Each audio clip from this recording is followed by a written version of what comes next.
spirit was at an all-time high as the Episcopal Knights celebrate their first pep rally in a long time.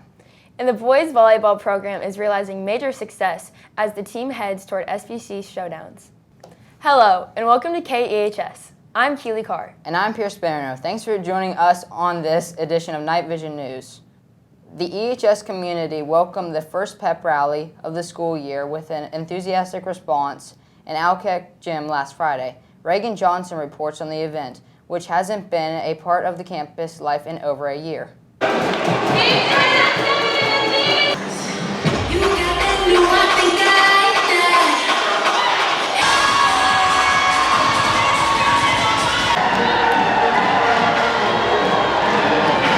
I'm Reagan Johnson reporting for KEHS News, and we got insight on how the pep rally was put together.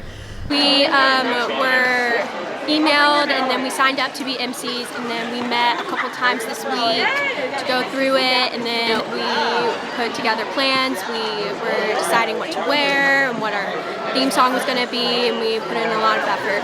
I think it went really well.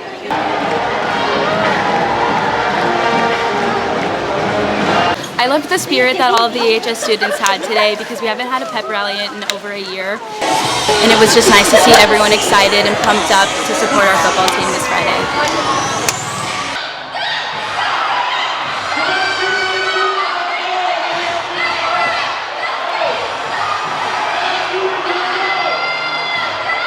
I was most nervous about messing up on the microphone because they're kind of hard to use, but we had a lot of practice with them, so that definitely helped take away some of the fear. When Impact was late to coming out, that kind of started a panic, but we saved it by starting the Impact chant, so everything was smooth. I loved it. There was a bunch of school spirit here. After not having a pep rally for a year, I think everyone was really happy to be back. It was great. I'm Reagan Johnson, and I'm sending it back to the studio.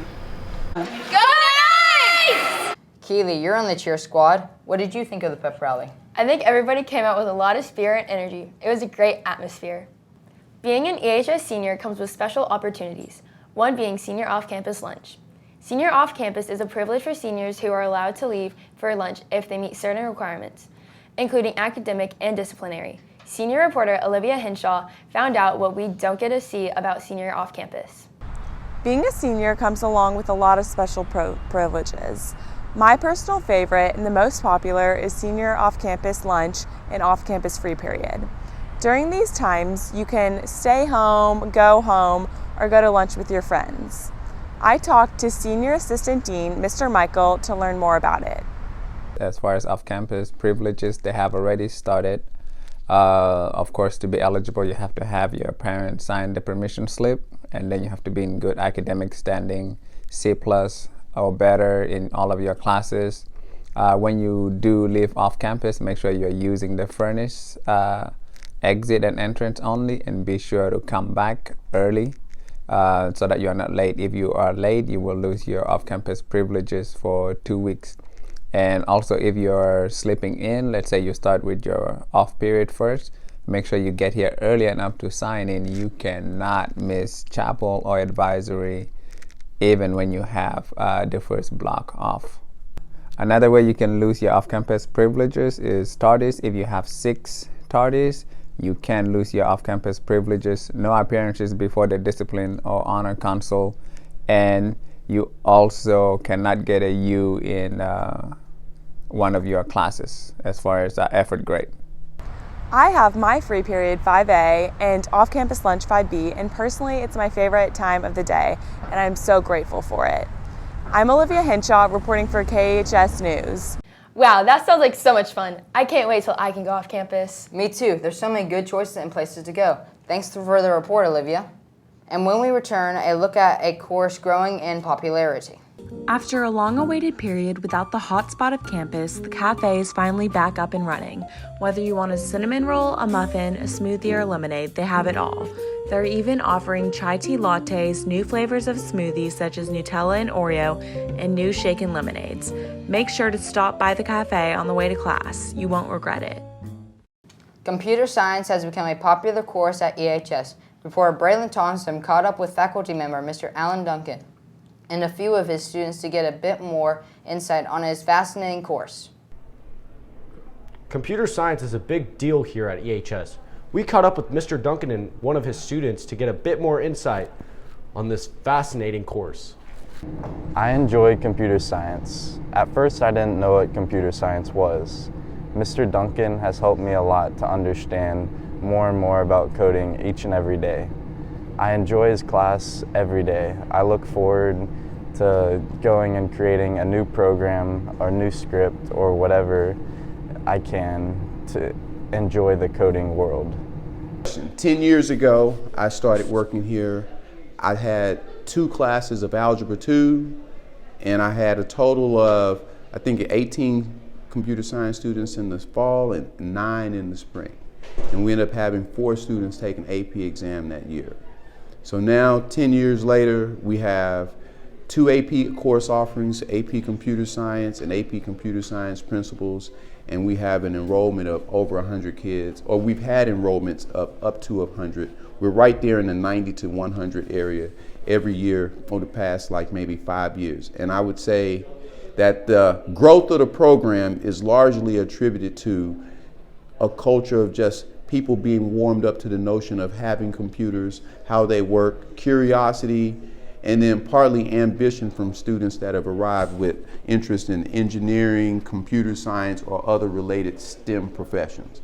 So because we're not a STEM school and we're not an academy, we've actually added the AP Computer Science Principles, which is a more appropriate, in my opinion, to the actual culture of the school, which means we can accommodate artistic creativity and some other factors into the computer science program that weren't there before. Thanks for the report, Braylon. Coming up next, a look at this year's boys and girls volleyball teams.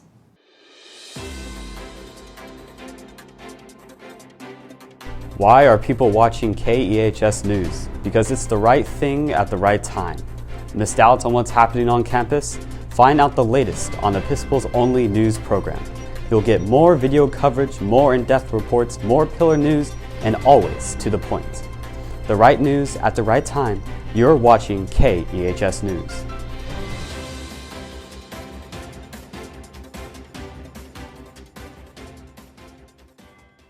As volleyball approaches the end of the season, KEHS recognized the success the teams are having and sought out players, coaches, and the community to find out how they felt about volleyball this season. Here's sports reporter Rishabh Sharma with the story. I'm Rishabh Sharma, and the boys and girls volleyball teams have been very successful so far, and we wanted to find out the key to their success. To present their outstanding effort, we wanted to start off with showing the Inside High School Sports Chevy Spotlight Award that the varsity girls volleyball team and coaching staff were presented. We talked to a few members of the boys and girls volleyball team to ask about their general opinion on the current season. It's been good. We started off a little bit rocky because we've never played with each other before, but now that we've played for a couple weeks now, we've gotten a lot better with ourselves. I think we've learned how to play together. Our JV team is actually doing amazing. We're top in our league, SBC. The only team that we've actually really lost to is Audi. We've seen that the volleyball team has been very strong this season, and we're hopeful that they'll finish strong. For KEHS, I'm Rishabh Sharma. Glad to see the boys volleyball program doing so well. And on the other side of the net, the girls teams are continuing to dominate. When we return, a look at a student who has turned what some consider a hobby into a lucrative business. Hey guys, it's Lila and Tasia. We're the student representatives of Spirit Club. So Spirit Club is an organization where we make posters to cheer on all of our sports teams, and we put them all around the school. We just get EHS students spirited, so join Spirit Club, it's super fun. As an adult, providing for oneself means working at any number of jobs. High school students often hold down part-time employment to pay for basic needs like gas and food. But having jobs as low as a side hustle to boost that income is never a bad idea. Today we will be looking into how that process goes down for one of our own students here at EHS and what his side hustle is. Here's Jackson Renucci bringing us the story. Here at Episcopal High School, there are many up-and-coming entrepreneurs that have decided to start a little bit of a side hustle to make some money while being a student. We interviewed Brian Barletta, who is one of these young entrepreneurs, and asked him how long he's been in the business. I've been reselling cards since about the beginning of the summer. But while being in an ever-changing business, it is clever to change your product every now and then, and Brian Barletta being on top of his game, as he is the clever one. I used to resell shoes for about 2 years, and then I switched to cards because they're cheaper to buy and they make more of a dividend in returns. And with lower costs of acquiring, that must mean the return rates are through the roof, but only if you know what you're doing. I usually make around 125% return rate. And obviously he does with that return rate. Making money is always a good thing for young students at a high school level, as it can be used to pay for school necessities such as pencils, papers, binders, flashcards, and more. In reporting for KEHS News, I'm Jackson Renucci. Thank you, Jackson, for that report. Sounds like a fun way to put some spending money into your pocket. Well, that's all we have this week on KnightVision News. I'm Keely Carr. And I'm Pierce Barano. From all of us at KEHS News, thanks for joining us. And go Knights!